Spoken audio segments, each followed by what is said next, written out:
Your XRP launch was, as measured by daily trading volume on day one, the number one launch of all ETFs and ETPs in the US market this year.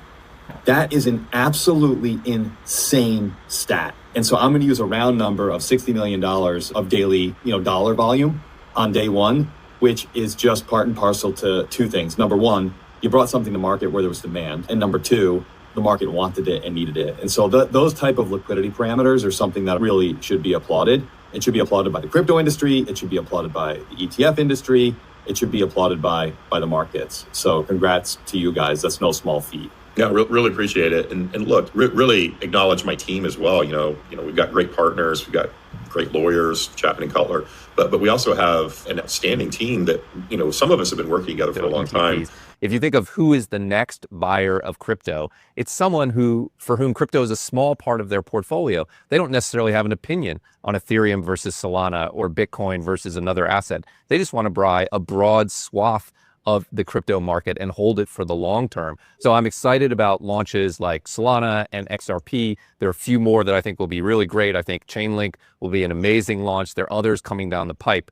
But index ETPs, I think, will be one of the biggest stories of next year in crypto. And I think ultimately will be one of the biggest categories by which people invest. Of course, Bitwise has been running index funds for 8 years. So I'm speaking my book here. But I do think it's how the dominant way most people want to invest is just owning a basket of these assets and betting that in the future, this industry will be 10 times bigger than it is today.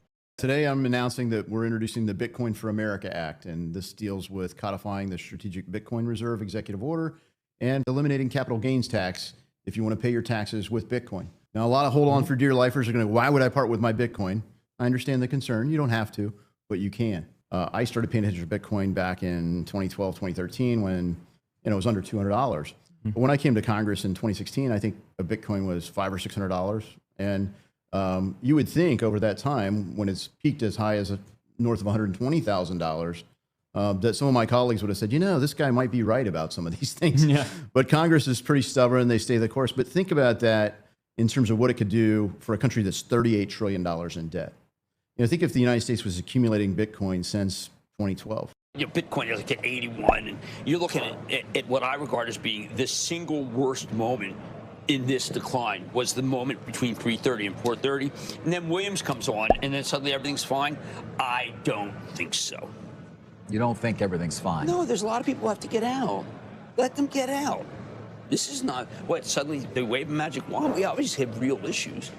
We have issues with the building out the data center unlimited. We have issues with a lot of people, the strategies. People use Bitcoin as a speculative asset, right? It's like gold. It's just like gold, only it's virtual. It's digital. People are not using it as a form of payment.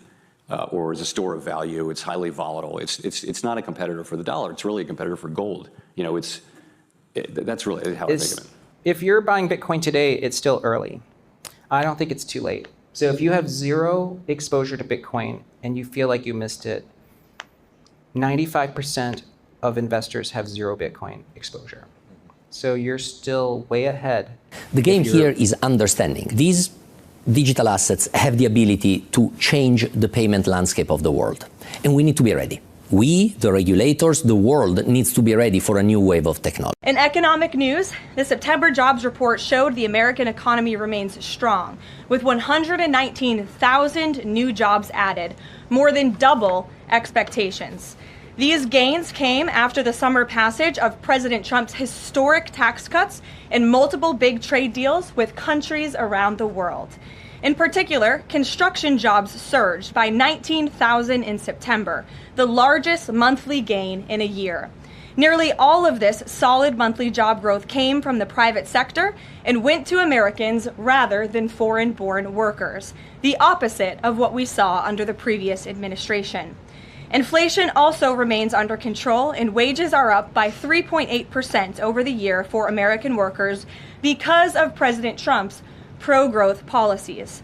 In fact, real wages are on pace to increase roughly $1,200 for the average worker this year under President Trump. This is a complete reversal of the failed Biden era, when we saw inflation skyrocket to 9%, causing private sector workers to see their wages decline by approximately $3,000. We know that Americans are still hurting from the 4-decade high inflation caused by Joe Biden and the Democrats. But President Trump is making significant progress to fix this, and he will not stop working until he solves it. As the president recently stated, he is never satisfied.